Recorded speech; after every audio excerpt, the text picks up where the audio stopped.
Hey guys, Will here, welcome back to the channel. Now today's video I wanted to do a bit of a follow-up review on the Formula V2 from FANATEC. So I did a review on this, or an unboxing and an initial impressions video anyway, the day that I got it, which was about 2 or 3 weeks ago now, and the video has gone absolutely nuts. It's already had over 40,000 views, which is awesome. Now there are a couple little things that I highlighted in that video that I wasn't necessarily absolutely over the moon with initially when I first did my, I guess, initial impressions. When I was first driving with the wheel, I didn't quite feel like it was quite the upgrade that I'd hoped it would be over my Formula Carbon wheel. And what I've done is over the course of the last couple of weeks, I've put at least probably, I'd say 20 or 30 hours into this wheel now, doing heaps and heaps of laps in time trial and in Grand Prix mode, lots of league races and stuff like that as well. And I really feel like I've got a much better, I guess, understanding of exactly how the wheel works and, you know, what settings I use and all that kind of thing now as well. And now I've also found, to my delight, that I'm a lot happier with the little thumb wheels now than I was previously. So one of the things that I highlighted in the original video is that the thumb wheels felt a little bit plasticky and didn't quite have the definition with each click that I felt like they needed to really be used for, you know, adjusting things like fuel trim and ERS modes and stuff like that, particularly in F1 2018. I felt like I was a little bit disappointed with how the switches felt. Now, the good news is that I feel like I've overcome that now. Basically, what I've done is I've adapted the way that I actually use the wheel, and that has meant that it actually works pretty much exactly as I'd originally hoped it would. So what I'm going to be doing in this video is taking you through all my button assignments and then actually taking you for a ride for a couple of laps so you can see exactly what buttons I'm pressing and how I'm changing settings and things throughout the course of a lap in qualifying. So if you're interested in the actual settings that I'm using for things like force feedback, I do have another video which I did about a week ago now, which you can check out. I'll link it above my head for you now. This video is going to be focusing more on button assignments and things like that. So let's get stuck into it. Alright, so we'll quickly chuck our gloves on so we don't get nasty dead skin all over our beautiful wheel here, and let's go through all of these settings. So obviously I've got my accelerate, brake and steering and all those kinds of things set up exactly as you would expect with the normal pedals and everything, so we don't really need to go through those, I don't think. So pause I've got as button 10, which is this guy here. The reason I've got it set all the way down here is so that I don't accidentally bump it when I'm driving and screw up a race or something like that, so it's nice and out of the way there. Then I've got my gear up is obviously my upshift. Gear down is my downshift. Now you can see here I've got an exclamation mark next to my gear up and my clutch. That's because I'm also using the upshift as my clutch pedal. Now in a real Formula 1 car they have a little clutch lever on either side. Now I don't have the podium shifters for this wheel just yet, so in the interim what I'm using is just my shift up paddle. It doesn't cause any conflicts inside the game or anything like that. You only use it when you're first taking off from the light, and then after that it just works as a normal upshift button. So that is my assignment there. Next camera I've actually got set on my keyboard all the way down on the side here, simply because I don't want to accidentally bump that when I'm driving. I never change views while I'm driving anyway, so I really don't see the need to make any adjustments there. So look forward, back, left and right I actually have assigned to my little multi-directional hat switch here.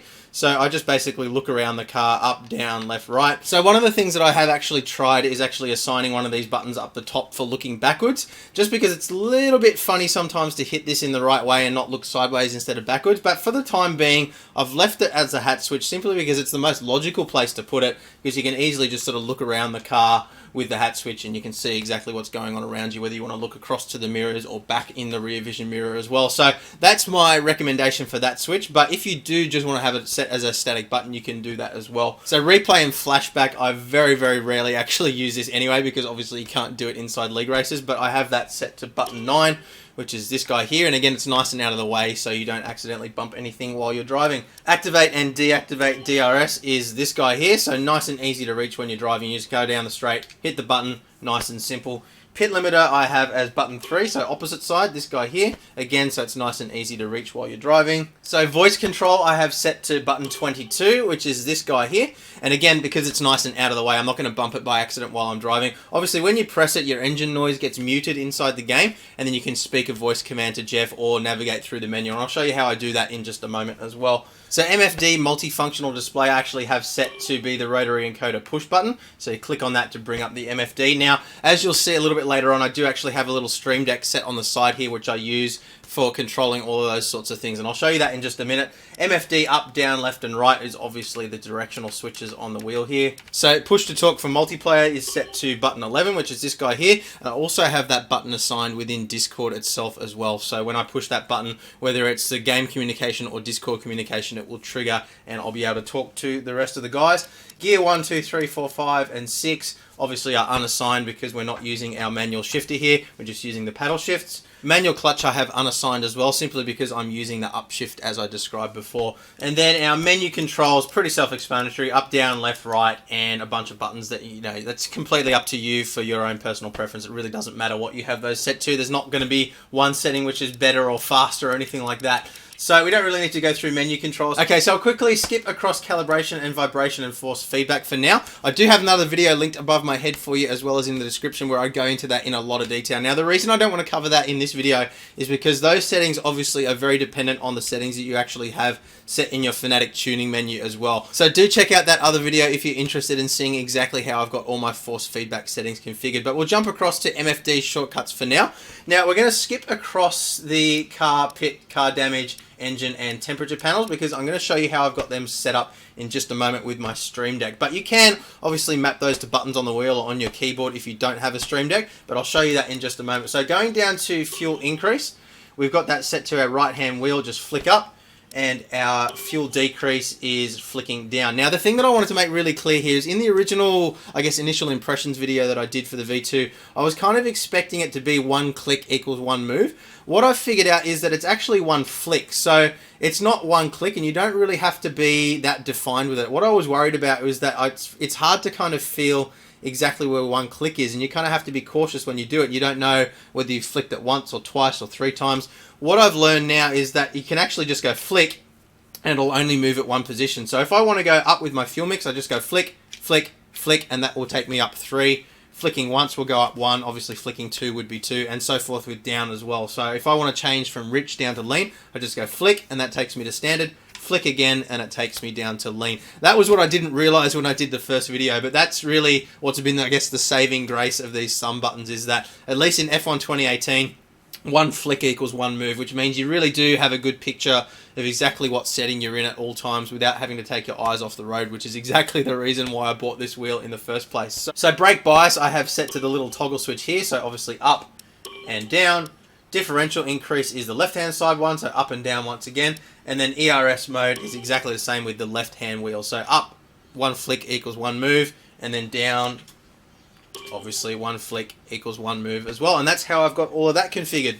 Alright, so you can see here for my car setup, pit setup, car damage, car engine state, and car temperature, I've got keyboard shortcuts. Now, you might be wondering, why on earth are you using keyboard shortcuts for these? So basically, the way it works is I've got my Stream Deck set up here with nice little graphics for each one of these functions here. Now, you can see previously I had my bias up, down, ERS, diff, and mix set here as well. That was before I had the wheel that I could use to adjust those things. So I was actually having to take my eyes and my hands off the wheel to make those adjustments, which is the reason why I was so excited to get this wheel in the first place. But I'm still using this for these settings here. So basically what the Stream Deck is doing is mapping each one of those to a keyboard shortcut and then loading it through the game. So basically if I go car setup, you can see here I press car and it detects it as the letter Z, pit setup, X, and so forth. So pressing those buttons will bring up those options in the menu. Now obviously you can map those to buttons on the wheel as well. I've got these 4 buttons along the top here which are available, but I just find, you know, I don't want to hit them by accident, and generally speaking I'm only looking at those things when I'm on a main straight or something like that anyway, so it really isn't a problem for me. So that is how I've got all my buttons mapped. So let's jump in now and do a couple of laps, and you can see how it all works when we're actually playing the game. So we're going to be doing a Grand Prix mode race in Australia. Now the reason why I've selected Australia specifically is because it requires a lot of fuel and ERS management around here. It's particularly harsh on ERS deployment. You find that if you don't manage it, you just leave it on high, you just leave it on hot lap or something like that, you will run out after a couple of laps and then you end up with no deployment for the rest of your race. So you really do have to do a lot of management here. So you'll see I'll be doing a lot of button flicking, even in qualifying as well. I have to manage my ERS to make sure that I don't run out before the end of the lap. So you'll be seeing I'm using overtake and hot lap on the straights and then winding it back in the corners. And obviously that's very, very difficult to do if you're having to take your eyes off the road constantly to see what mode you're in or press other buttons and things like that. So that's where the real advantage of this wheel lies, with the thumb switches. So anyway, let's make sure our settings are all good. So we'll do a 5-lap race. We're going to do a short qualifying session, but what I'll do is I'll do my out lap, do my fast lap, and then I'll just go straight return to the pits, and we'll just quit from there, go straight to the race. We won't bother with our 3 runs, unless I do a really bad lap, of course. Flashback's on in case we get any AI glitches or anything like that. Parc Fermé on. So over to assists, and you can see that I'm running all assists off except for my corners only racing line. Now the reason I'm still running racing line is I'm doing a lot of working on my braking at the moment. So I'm finding that compared to the really fast guys in Tier 1, which I'm competing in now in Octane Online Racing, they're all braking quite a bit earlier than I am and carrying a little bit more speed and a little bit more stability through the corners and getting on the gas sooner than I am.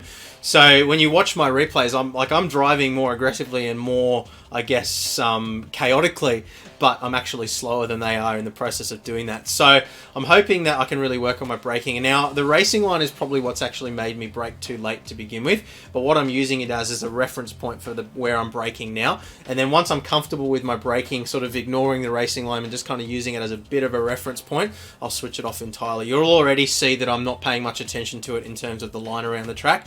So the last, I guess, frontier in that is just getting my braking, so I'm at the point where I'm comfortable to have it off completely. But I'm certainly not just copying exactly what the racing line shows. So we'll jump across now to weather and time of day. We'll go clear weather and official time of day. And that should be everything. So we'll go advance. Get our trusty seatbelt on. Safety first. No, I do find that the seatbelt, because it straps you into the chair and you can't roll your shoulders forward as much as you would without a seatbelt, it makes it feel a little bit more realistic, which is nice. So let's skip Crofty's announcement and load our car setup. So F2 and load car setup. Australia dry, and we'll reduce our fuel to the minimum because we're not going to be doing our in-lap, and reduce our wing to 2 as well, which should be enough, I think. So we'll go to track, Parc Fermé, and we'll drive out, and we'll have to just hope that nobody comes out of the pits and screws up our fast lap, but you know, it is what it is.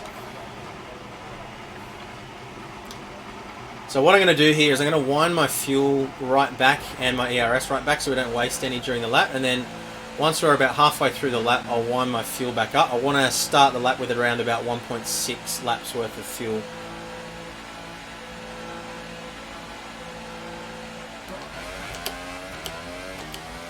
Try and get a bit of heat into these tyres as well. Whoops, I crossed the pit lane line. My bad.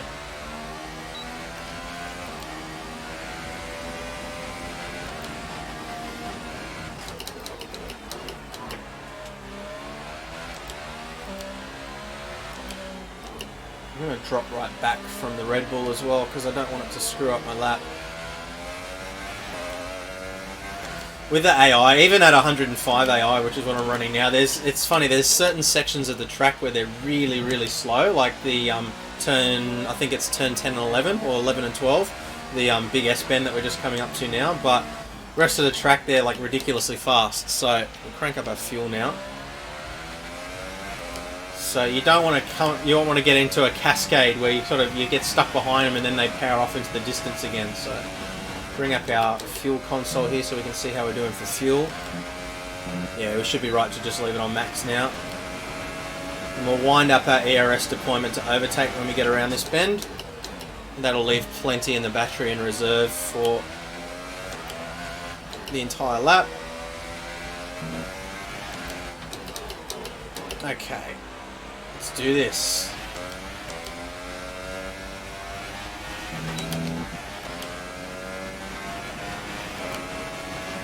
Ah, coming out of the pits again.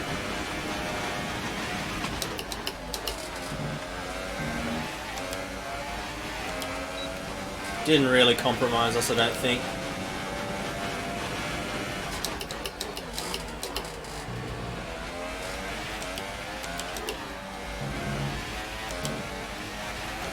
Whoa! Cold tyres.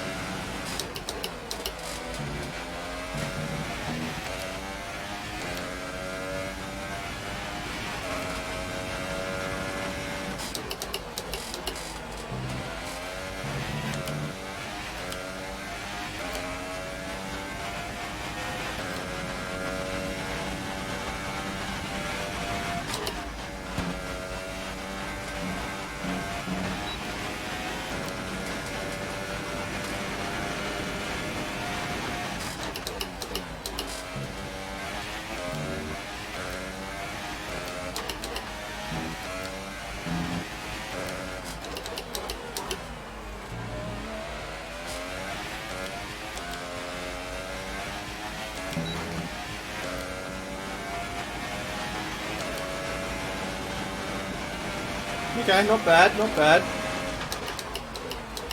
120.7. So you saw we ran out of ERS pretty much exactly as we crossed the line.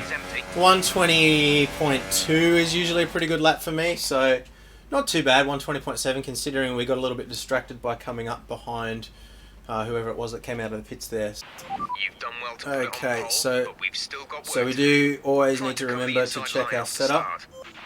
I do want to crank my wing back up to 3 for the race, just because I'm carrying a bit more fuel. Not that it really matters in a 5-lap race, but just habit. Alright, let's see what we can do. So you'll notice that I'm adjusting my ERS a lot, because you'll see my battery runs down very quickly.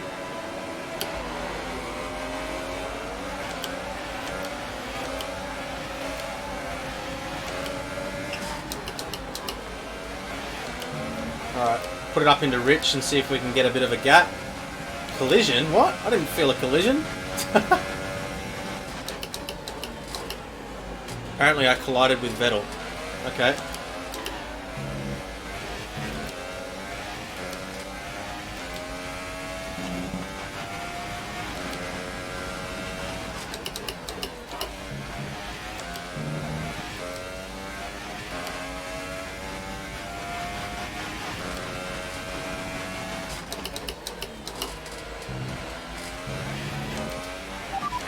Nice start. I don't know what's going on behind me. There must have been a crash or something. I guess Vettel must have, whatever that accident supposedly was with Vettel has compromised him, but seems to have pushed everybody else back as well.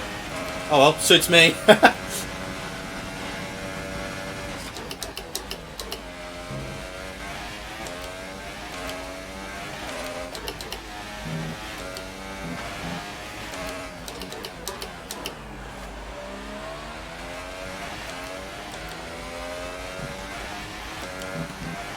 Alright, let's get some overtake down the straight here.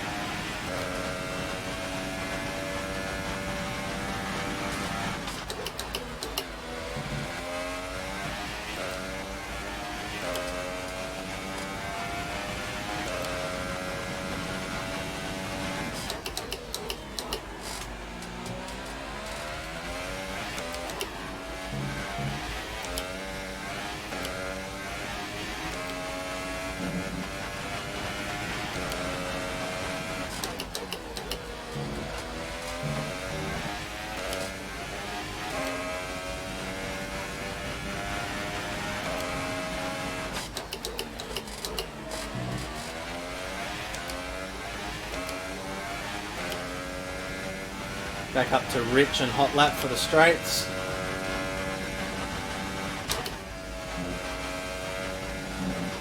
Oh, warning. Cut it a little bit fine there.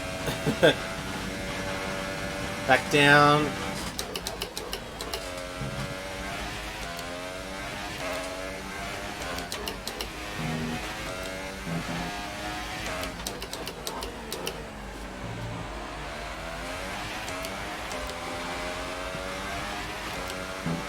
Back up again.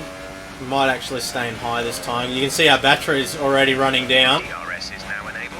Will be available to use when you are within 1 second of the car ahead in the DRS zone.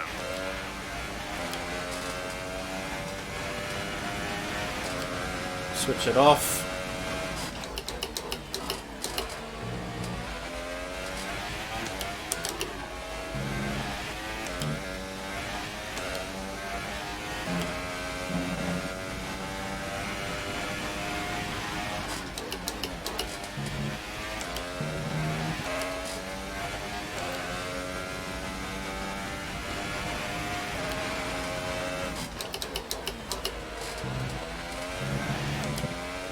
Back up to high.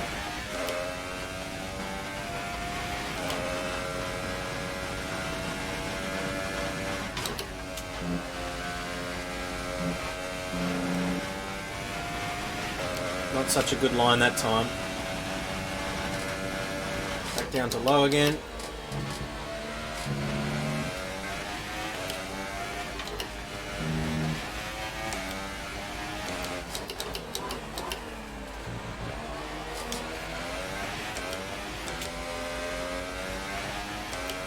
Bit of a scruffy lap, that one.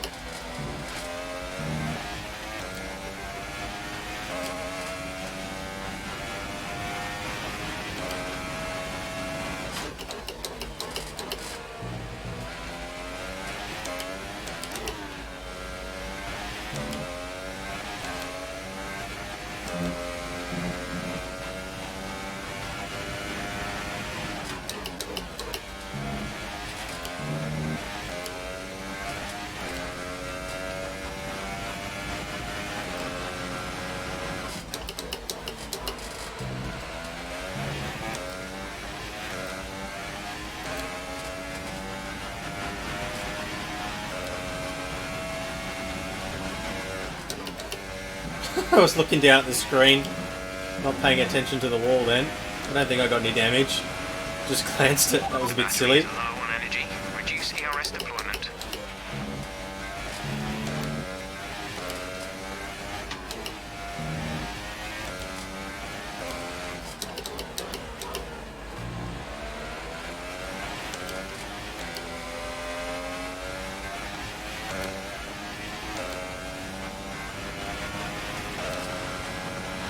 This is your final lap of the race.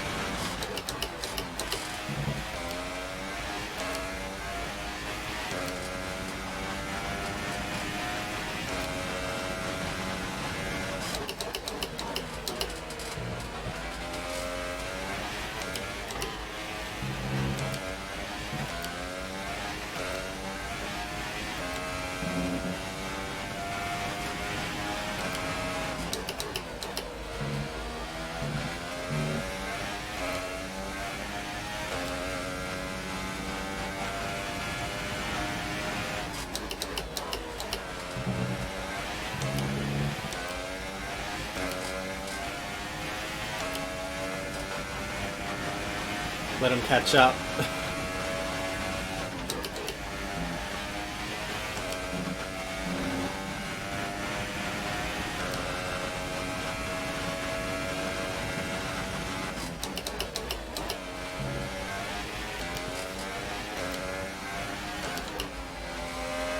So you can see the importance of fuel management there. They're already catching up to me.